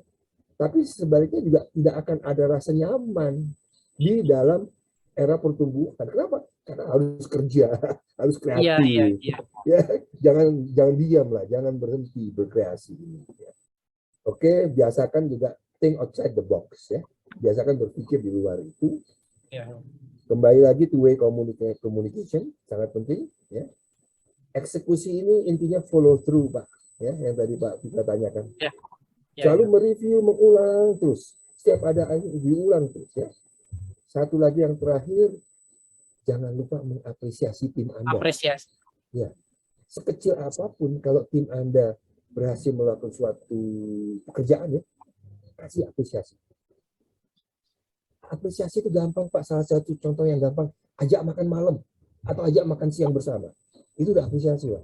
Ya kan? Tidak harus dikasih uang. Ya, betul. Kalau kita dalam konteks besar boleh. Saya pernah melakukan satu divisi itu, saya kasih tantangan, mereka berhasil, ada hadiah TV, ada hadiah macam-macam. Ya kan? Bahkan ada satu unit juga yang berhasil mencapai target, saya libur ke Singapura, dibayarin perusahaan. Itu bentuknya macam-macam apresiasi. Tapi intinya, apresiasi karena itu mereka orang, Pak. Manusia. Manusia kan juga butuh diapresiasi. Ya. Kembali Pak ya, ini semua kita ngomong apapun, betapa besar perusahaan, berapa canggih, itu jangan lupa bahwa itu people Pak. Sebagai leader, itu keberhasilan kita sebagai leader kalau kita bisa memanage people Pak ya. Iya. Ya, Oke, Pak. ini hanya summary aja yang kita udah lewatin. Nah, tadi kan FUKA yang tadi kan negatif. Nah, ini sekarang kita punya FUKA yang positif Pak. Kalau FUKA yang tadi kan V-nya kan volatile, nggak stabil kan? Iya. Itu sekarang dalam lihat V-nya sebagai visi, kita harus punya visi. Kemana kita ingin apa yang kita tuju? Kalau U-nya tadi kan uncertainty kan, betul kan? Nggak ketidakpastian. Tapi kita buat sekarang understanding, kita paham hubungan antara yang kita hadapi itu seperti apa, ya kan? Ya, C-nya clarity, clear. Semuanya harus buat clear, buat simple, supaya kita bisa fokus ke depan ya, yang akan kita lakukan, gitu kan? Ya, yang terakhir itu A-nya itu adaptability. Kalau yang itu tadi ambiguity kan, ini adaptability. Jadi kita harus bisa cepat menyesuaikan. Ini FUKA yang baru nih. Jadi kita lihat FUKA jangan sebagai dalam arti sisi negatif aja, tapi harus sebagai sisi positif. Oke. Ini selesai. Oh ini hanya ada kata-kata saya senang kata-kata ini, kalimat ini, bahwa kesuksesan Anda itu tidak hanya bergantung kepada kemampuan Anda untuk berubah saja, ya, tetapi tergantung bagaimana Anda bisa melakukan perubahan lebih cepat dari kompetitor Anda. Paham? Ya kan? Jadi kita bisa berubah. Itu udah bagus, ya. Tapi harus bisa lebih cepat dari kompetitor. Nah, kalau artinya apa, Pak? Anda harus antisipatif, kan? Harus selalu mengevaluasi diri, mengintrospeksi diri, dan mengantisipasi. Termasuk yang kita mengantisipasi yang katanya akan ada krisis, Pak. Ya kan? Ini, gitu ya. Oke ya, Pak ya? Oke, Pak. Nangkap, Pak, nangkap. Oke. Nggak apa-apa, kita bahas. Ini sekarang udah, ini sekedar aja nih, ada prioritas untuk CEO di dalam new normal sesudah pandemi ini, ada bahwa ada harus fokus kepada sustainability, kemudian transformasi digital lah seperti itu. Ini kemudian saya ikut webinarnya dengan McKinsey di Amerika, itu saya pernah ikut, saya malam-malam jam 11 ini. Itu bagus sekali mereka bicara. Nah, sekarang yang saya ingin tunjukkan, yang tadi ada kasus di Patra tadi ya Pak ya, ya, apa ini yang dilakukan itu betul-betul transformasi total, kenapa bisa berhasil? Kalau tidak total, tidak berhasil. Nah ini saya hanya tunjukkan beberapa foto, sekedar untuk menggambarkan saja bahwa tidak ada kata-kata yang impossible, ya Pak ya. Itu aja. Ini Pak, contohnya ini adalah hotelnya tadi sebelum direnovasi. Oke, Pak. Ya, ini ya dari tahun 75 ini ya. Iya. Ini kemudian tahun Oktober 2003 adalah seperti ini. Beda kan? Iya, beda, Pak. Beda. Beda. Bedanya Iya. kenapa? Karena yang lama ini rendah atapnya, sehingga bus-bus yang pariwisata yang gede-gede sekarang ini nggak bisa masuk. Nggak bisa masuk. Kalau yang sekarang sudah bisa. Salah satunya nih ya. Supaya Iya. tamu-tamunya kan banyak turis-turis kan, gitu kan. Nah, kemudian ini lobbynya Pak, lobby. Sebelum renovasi, ini masuk lobby. Ini. Yang baru seperti ini Pak. Bisa dibayangkan kan? Iya. Total kan perubahannya kan? Iya, Pak. Iya. Oke. Memang butuh biaya pasti, tapi bukan biayanya Pak ya, tapi adalah kemauan untuk melakukan transformasi ini, betul kan? Gitu. Iya, benar. Nah, jangan ngomong biaya itu relatif, tapi kemauannya. Gitu. Nah, kemudian ini Pak, ini kolam renangnya cuma satu dulu, ini hotelnya besar loh, 10 hektar tanahnya, di pinggir pantai, ya tahun 75 nih. Karena ini Patra ini punya Pertamina, ya Patra Jasa ini punya Pertamina, ini kolam renangnya gambarnya kuda laut nih bentuknya, tahu kan? Kuda laut kan? Ya kan? Ini 2000 sampai 2001 ya kayak gitu. Tapi setelah renovasi seperti ini Pak, betul-betul resort, betul kan? Dan ada tiga, jadi 3 swimming poolnya. Jadi hanya 1 jadi 3. Beda kan? Ini kan betul-betul resort seperti ini yang memang seharusnya. Nah, ini yang dilakukan transformasi. Ya, kalau Pak Fikra nanti Pak jalan-jalan mampir di sini, ya. Nanti di pinggir kolam renang ini, Pak, ada kenang-kenangan, ada nama saya nih, Pak. Oh, iya, Jadi Pak. kalau saya ke sana, saya masih dapat diskon, Pak. Gitu. Ya ini, soalnya ini perjuangan untuk bisa melakukan itu, perjuangannya bukan main beratnya. Gitu. Jadi ini kurun waktu sekitar 3 tahun Pak ya, kemarin pas 2001. Saya 2001 saya mulai groundbreaking itu Maret 2002. Selesainya September 2003. Kayaknya 2003 gitu. Iya. Jadi berubah seperti itu Dan bertransformasi. Endingnya di 2003 itu kemarin. Betul. Nah, yang tadi tarif rata-rata naik, tingkat hunian naik itu 2003. Nah, setelah dilakukan proses yang kita bicara tadi Pak, turnaround tadi kan, gitu kan? Iya. Nah itu artinya apa? Turnaround itu berhasil, membawa hasil. Kalau yang perlu digarisbawahi eksekusinya benar, betul kan? Ya, Pak. Oke. Nah ini sekedar itu, tapi nah ini juga sama. Ini villa-villanya yang lama Pak, kuno Pak. Iya. Udah kuno sekali, begitu ya. Dan yang banyak yang terjadi karena nggak ada perbaikan selama 25 tahun lebih, itu orang sering nyalain lampu kesetrum, induksi soalnya. Iya, kenapa? Karena kabel bawah tanahnya itu nggak pernah diganti. 25 tahun bayangin. Wow. Bener. Nah lucunya lagi, ini kan cottage itu kan ada yang dempet ya, gitu kan? Ada satu terjadi kan cottage ini dempet, yang memang beda kamarnya. Tapi kamar yang satunya itu sekeringnya di kamar yang satunya, kan lucu kan? Sampai saya ketawa, bener, ketawa karena kalau saya di sini harus masuk kamar sebelahnya. Ini benar-benar kejadian, ini lucu bener, ini kejadian. Saya kalau ingat itu nostalgia betul. Nah ini setelah direnovasi seperti ini Pak. Tahu sekali ya resort. Ya berubah total sih Pak. Ini semua, ini yang lama ini Pak, dulu ini saya bongkar habis flat dengan tanah. Tapi di tempatnya yang semula kita bangunan baru dengan konsep yang baru. Ini cottages ya Pak. Ini cottages. Total kamar lebih 250 total kamar. Nah ini kemudian ini satu contoh kamar yang namanya Presidential Suite sebelum renovasi ya zaman dulu nih 75 kan. Ya, bayangin aja nih masih celana cutbray nih ya kan. Masih zaman dulu kan. Pak Haryo masih kan di sana cutbray tahun 80. Iya. Ini setelah renovasi jadi seperti ini Pak. Ini istrinya George Bush, kan suaminya meeting sama Bu Mega, keluarganya tinggal di sini 4 jam. Istrinya si Laura Bush sama anaknya di sini selama 4 jam. Beda sekali kan? Iya. Ini adalah hasilnya transformasi, ya. Kemudian juga ini ada tempat untuk check-in yang apa namanya, ada resort khusus, ada namanya resort within resort. Jadi check-innya nggak di depan tadi lobby, mereka check-innya di sini. Jadi sangat beda. Nah, tarifnya juga jauh sekali mahal, lebih mahal. Ya, ini contoh aja. Ini juga bisa Anda lihat nih. Ini depan masuk itu kayak gini nih, dari tahun 1975.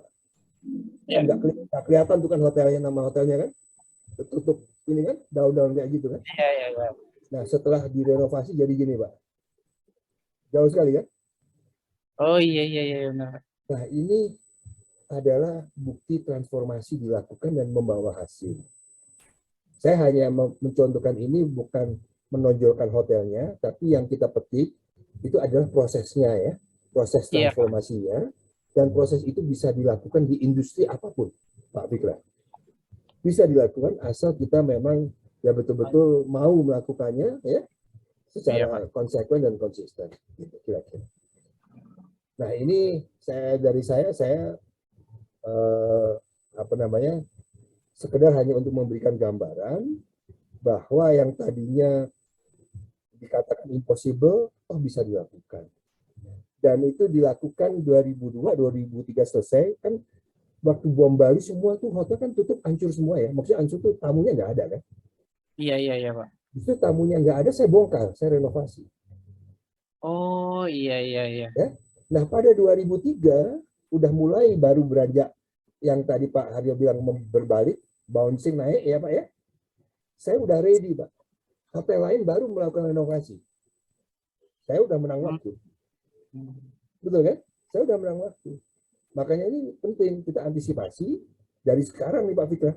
Makanya tadi kan saya sempat WA ke Pak Fikra, kalau punya teman diajak ini, kenapa? Karena kita untuk antisipasi ke depan. Saat ini nih Pak Fikra, saat ini nih saat yang paling tepat Pak untuk melakukan satu evaluasi ya. Gitu. Iya. Untuk buat perencanaan. Saat yang paling tepat Ibu. Supaya kenapa? Nanti tahun 2023 ya mudah-mudahan nggak terjadi. Kalau terjadi kita udah siap. Jangan nunggu terjadi dulu. Kita kehilangan momentum. Betul ya? Iya Pak. Nah, okay. Startnya lambat. Iya. Udah. Iya, startnya lambat betul ya. Jadi ini dari saya kurang lebihnya. Mudah-mudahan bisa terserap, dan sekarang kita siap untuk artinya untuk lebih fokus misalnya ke ini ya Pak Fikra. Mungkin Pak Haryo bisa take over Pak Haryo. Ya silakan kalau mau ada pertanyaan. Ya, mungkin ada yang mau ditanya. Saya sempat tadi dengar terkait working capital Pak. Ya. Nah ini kan sekarang kita mau bangun yang restoran yang mau dibangun ini, itu kan sudah ada apa istilahnya capex-nya gitu Pak ya. Ya udah ada capex-nya. Tapi nah ini terkait adanya resesi, kemungkinan adanya resesi,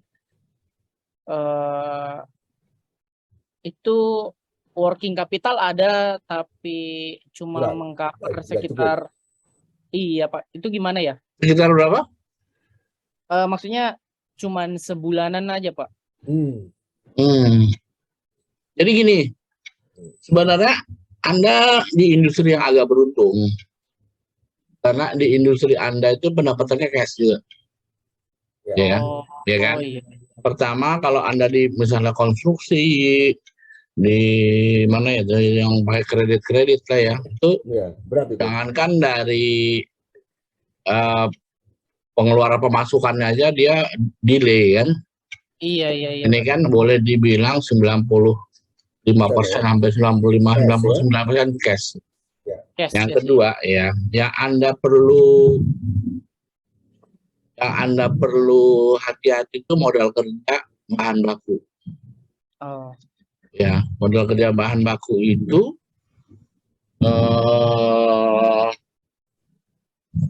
dari sekarang sudah mulai dipilah-pilah juga mana yang bisa disimpan lama, mana yang tidak disimpan lama, ya kan? Mana yang bisa lead time-nya yang kemarin saya kasih tahu, lead time dan sebagainya itu mulai petakan nanti dari situ kita bisa hitung mana sih 1 bulan itu kira-kira bagaimana gitu. Bisa nggak kan gitu. Kalaupun tadi apa pilihannya itu mana yang bisa kita kredit dari pemasok kan itu dari sekarang sudah mulai negosiasi kan gitu. Jangan habis untuk beli cash ya. Ya, betul. Itu mulai dari sekarang mulai diatur. Sama tadi bahan-bahan yang lead time-nya pendek gitu ya nanti aja disimpannya ngapain, tapi lihat umurnya juga kan nanti agak kompleks sedikit, nanti itu mungkin itu sesi tersendiri ya supply chain working capital. Tapi yang paling penting itu umumnya sebenarnya idealnya itu working capital itu kira-kira ya 3 kali dari sales loh ya kan ada working capital sedang dijual ya kan, kalau Anda di restoran ya ada yang di bahan baku sama yang lagi Anda pesan kan gitu. Tapi kan 100% itu pasti yang sedang Anda jual. Terus yang di inventory nggak perlu 100%. Ya kayak kemarin kan apa di workshop yang sebelumnya itu ada mengenai ordering dan sebagainya itu kan nggak 100% di order kan. Kalau tergantung lead time dan apanya tadi umurnya sama ada kalau umurnya pendek ya ngapain kan gitu, walaupun Anda order duluan terbuang kan gitu. Iya. Negosiasi itu sebenarnya idealnya 3 kali dari sales. Tapi yang paling Anda amankan menurut saya di masa krisis itu yang 3 kali itu gaji duluan deh. Itu nggak bisa dinegosiasi sama utilitas. Listrik, air Anda siapkan tuh, karena tuh nggak bisa kalau listrik Anda mundur 2 bulan 3 bulan diputus sama PLN. Iya. Ya. Jadi itu dulu, kalau bahan baku masih bisa minta kredit gitu kan. Iya. Nanti jangka panjangnya tuh nanti kita bisa atur itu kalau sudah volumenya udah besar, maka saya bilang tuh sebenarnya yang diajarin untuk scale up itu kan tadi saya bilang sebelum-sebelumnya bahwa itu konsep yang saya ajarin itu dia bagusnya untuk minimal 2-3 cabangan gitu. Supaya volumenya ada, minimum order quantity-nya ada. Iya. Gitu. Ya, tapi nanti kita di lain lah. Cuman sekarang yang perlu diantisipasi itu dulu bisnis modelnya seperti Pak Tony bilang itu bisnis model yang nanti akan kamu bikin di bulan Maret itu masih valid nggak nanti kalau sampai terjadi krisis. Ya, tapi nanti saya pengen teman-teman yang di bawah bimbingan saya itu juga ngerti beda-beda krisis itu. Jadi nanti saya sama Pak Tony mau bikin mengenai apa sih beda krisis itu datang dari mana aja, kemudian dia jenisnya apa aja, menghantam kemana aja kan gitu. Kalau kayak misalnya yang bilang resesi itu apa sih? Kalau tidak 6 bulan berturut-turut belum resesi gitu sebenarnya kan gitu. Inflasi itu sebenarnya bahaya apa nggak sih buat bisnis kita kan gitu. Emang kalau inflasinya 0 bagus bisnis kita? Belum tentu. Jadi nanti adalah saya buat sesi. Kenapa inflasi itu diperlukan juga buat negara? Kalau nggak ada inflasi, nggak ada growth. Mungkin Pak Fikra punya tim yang dari lulusan ekonomi, ya makroekonomi itu growth dari suatu negara PDB itu memang ada inflasi di dalamnya. Kalau nggak ada, nggak berkembang itu ekonominya. Iya. Tapi masalahnya kan inflasi harus dikendalikan. Itu yang bahaya itu inflasi kalau tidak dikendalikan menjadi hiperinflasi sampai terjadi stagnansi ekonomi dan sebagainya. Tapi kalau itu bisa itu kan di luar kuasa kita ya. Itu udah di urusannya negara. Tapi kita pun bisa ngakalin. Nanti yang caranya seperti yang tadi kita belah-belah lagi tuh bahan baku kita mana yang bisa kita kreditin mana yang enggak kan dari sekarang mulai dinego. Tapi kan biasanya itu tadi bargaining positionnya kita itu bisa kredit kalau volumenya besar, ya kan? Cuma beli beras 1 kilo masa mau dikreditin gitu. Iya, iya. Ya, tapi kalau Anda beli tepung 10 ton, masih mungkin kan gitu. Makanya itu tadi yang saya bilang volume di dalam ilmu scale up itu penting juga. Jadi saya pernah kejadian dia punya klien bikin di Malang ya, namanya Seven Chicken itu, saya buat di Malang. Yang lantai bawah McDonald, seperti McDonald, lantai kedua cafe, lantai ketiga working capital. Itu bagus salesnya, tapi berat di bahan baku karena dia yang saya bikin sistemnya itu untuk scale up. Jadi kalau kalau untuk berdiri single restoran berat gitu. MOQ-nya gudangnya di mana? Ya.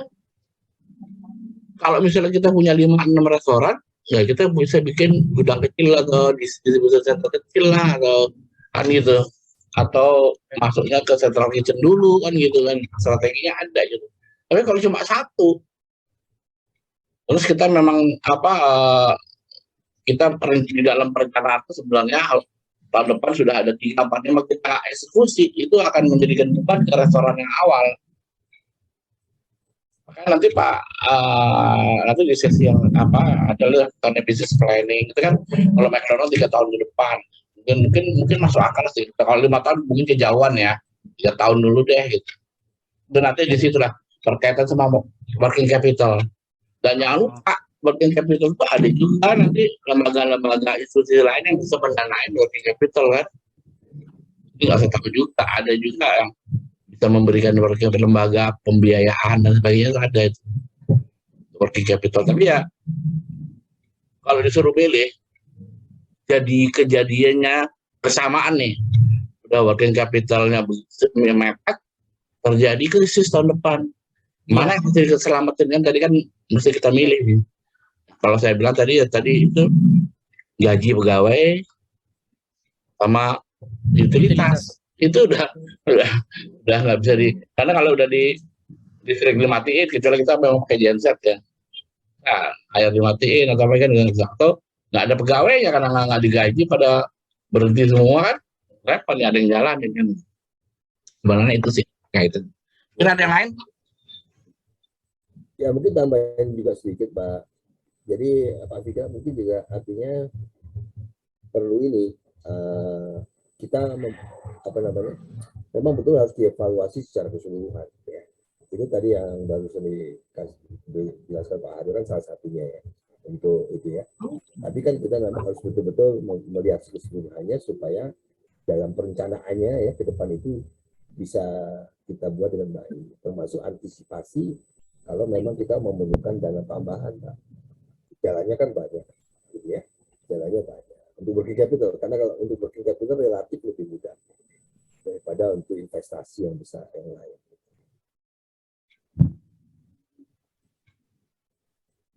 Yang lain adalah ini, mungkin yang lain, hal yang lain yang ini terkait ini. Mungkin terkait komunikasi, Pak.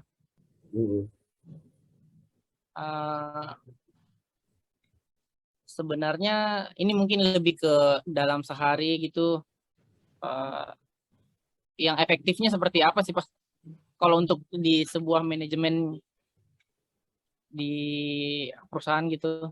Ya, kalau gini artinya yang penting itu ada misalnya pertemuan rutin Pak, bisa rapat mingguan misalnya ya Pak ya. Kalau memang penting rapat mingguan itu sekedar untuk mengevaluasi katakanlah selama minggu yang kemarin itu bagaimana performance kita kan gitu kan itu. Nah dalam rapat itu ya itu kan salah satu sarana untuk melakukan komunikasi ya, tapi juga biasakan kita buka suasana yang namanya open communication. Jadi artinya timnya bapak bisa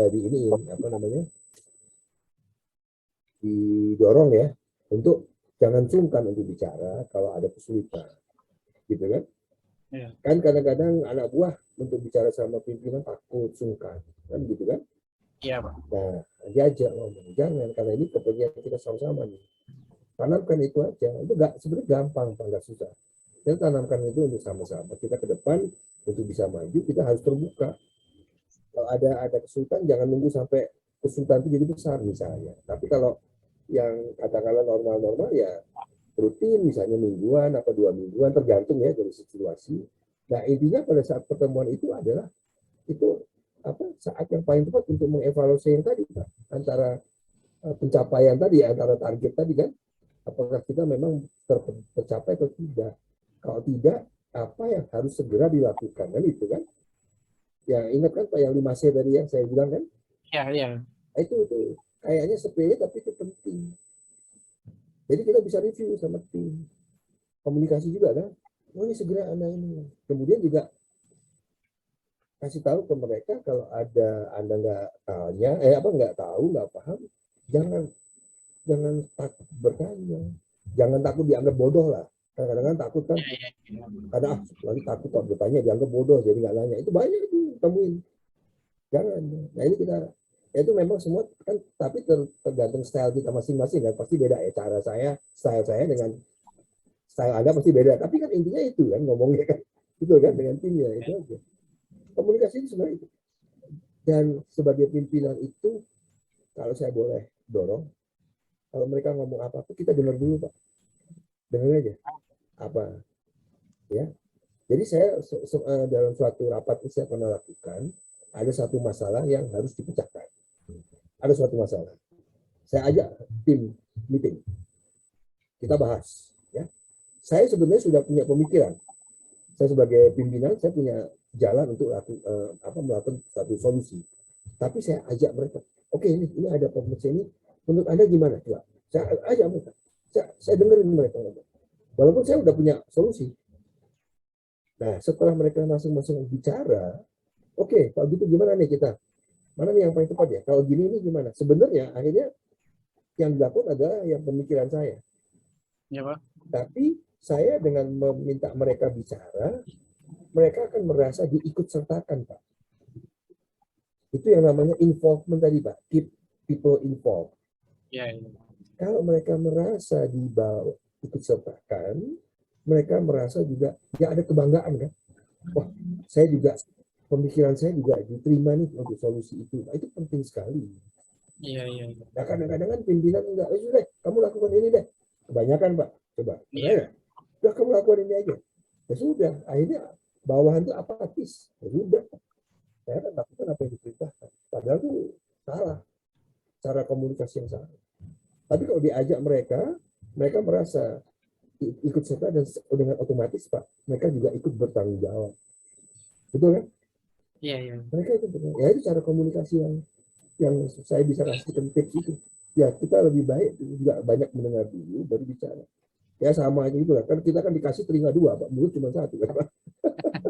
Iya. Artinya kan harus lebih banyak mendengar kan. Ya, saya boleh tambahin ya Pak. Sebenarnya gini aja, kalau kan ini kan mau memulai ya. Iya. Bikinlah satu kebiasaan misalnya meeting setiap Senin pagi. Seluruh dari manajemennya, yang top manajemennya misalnya itu manajer kumpul dan dibagi misalnya jangan nggak usah lama-lama. Orang bicara 5 menit. Ya, satu orang bicara tentang apa yang dia lakukan sampai apa yang sudah dia lakukan. Nggak boleh yang lain motong, denger aja dulu. Seperti tadi Pak ini bilang listening. Jadi tiap pagi tiap Senin lakukan. Misalnya jam 8 kita meeting ya, cukup satu orang ngomong 5 menit, itu baru ada sesi diskusi, harus kita kesimpulan apa yang mau dilakukan. Gitu. Kemudian ini kalau masalah komunikasi yang penting tuh kan kalau komunikasi salurannya nggak mampet nih. Ini open komunikasi. Jadi siapa aja boleh ngasih pendapat gitu. Nggak usah ada hibi. Saya sarannya tidak ada birokrasi. Jadi kalaupun malu apa bisa aja minta meeting berdua misalnya, hanya berdua, waktu berdua saya mau meeting sama siapa gitu, silakan gitu, diperbolehkan, diumumkan bahwa boleh minta waktu misalnya Pak, saya kalau Pak Fikri anak buahnya kita mau ketemu Pak, mau ngomong berdua aja boleh, nanti kita cari waktu hari apa misalnya gitu ya. Tapi juga efektif, harus kita batasi maksimal 30 menit ya, Kamu ngomong dulu apa masalahnya, jelas gitu. Ya, tidak mesti harus dijawab juga pada saat itu. Jadi kalau misalnya kan kadang-kadang kita sebagai pemilik kepepet nih, wah kita ini saat jawab salah, takut salah, kita bisa minta jeda. Oke, nanti saya pikirin dulu ya, saya cari solusi, nanti minggu depan kita bicara lagi misalnya. Ya, jadi ada kayak gitu. Kemudian yang paling penting komunikasi itu mulai ditanamkan kalau kayak di McDonald itu sopan santun. Etika. Tidak boleh ada omong yang kasar. Ya, ya tidak boleh semua harus ada beberapa kata yang sangat menijik gitu ya. Pertama, terima kasih. Kalau ngomong terima kasih. Kemudian minta izin ya, maaf ya, itu harus ringan di dalam perusahaan. Maaf ya, gini-gini, maaf ya. Saya mau kasih tahu gini. Setelah selesai, terima kasih ya. Terima kasih itu kan nggak mesti harus dikasih uang kan. Tolong apa dia kasih dibikinin minum sama office boy. Terima kasih. Itu basic gitu, basic human relationship itu, sopan santun. Dan tidak boleh omong kasar, tidak boleh memaki, tidak boleh. Kalau lucu kalau di McDonald malah ada satu lagi, tidak boleh membicarakan atasan. Lucu, nggak boleh gosip jadi. Itu emang udah kita membentuk namanya culture perusahaan, ya budaya perusahaan yang sehat gitu. Ya kita jangan ngomongin kejelekan orang lain lah atau pertama atasan, karena kita mau degradasi dia punya wibawa gitu ya. Boleh itu di McDonald, tidak boleh istilahnya jangankan physical harassment sih lah. Physical harassment itu misalnya nempeleng, mukul itu fisikal. Verbal aja, verbal. Yeah. Itu ada teman saya pindah dari McDonald ke tempat bukan bagus nih. Kaget dia, di sana manggil orang sembarangan gitu. Manggil orang kadang-kadang atasan ke bawahnya manggilnya udah lo sini lo gini. Di McDonald nggak ada kayak gitu. Panggil nama. Jadi orang harus panggil nama. Pak, Bu, atau minimal Pak, Bu gitu lah. Tapi dia kaget begitu masuk. Kasar gini ngomongnya, lo sini lo. Bego sini lo gitu. Kan buahnya gitu di depan orang banyak. Sini lo bodoh gitu. Atau dimaki-maki salah gitu nggak bisa. Jadi coba itu untuk komunikasi sih menurut saya. Dan juga mesti kalau sebagai leader juga memang ada dua yang kita harus lihat situasi. Mana yang kita harus wajibkan direksional instruksi, kamu harus begini itu. Sama ada yang partisipatif, tadi Pak Tony itu partisipatif. Jadi seolah-olah dari depan kita nih, ya pengennya begini, tapi kita ajak, kalau kamu gimana ya? Oh mungkin lebih bagus begini loh, gini. Kalau menurut saya bagus begini. Nah, itu partisipatif. Tapi jam 8 besok kantor harus buka, itu udah direction, nggak bisa nawar-nawar. Kayaknya lebih bagus jam 8, nggak 8.30 deh. Nah, sama restoran kan? Ya, ada dua. Jadi, tapi juga dengan cara yang baik tentu. Direksional atau partisipatif. Itu ada dua. Kapan kita direksional, dan kedua menegur orang jangan di muka umum. Kalau ada kesalahan di kamar dipanggil ke kamar kita panggil itu bentuk-bentuk komunikasi yang bagus menurut saya. Jadi nanti akan terbentuk budaya perusahaan yang bagus. Budaya perusahaan yang bagus itu akhirnya aturan perusahaan itu seperti nggak ada, karena orang-orangnya sudah merasa kita udah satu keluarga nih gitu. Ya, nanti nggak ada lagi serikat pekerja, apalagi serikat pekerja loh. Demo mogok, kacau ini kan. Kalau sudah banyak restoran kan banyak juga pegawainya, bisa 40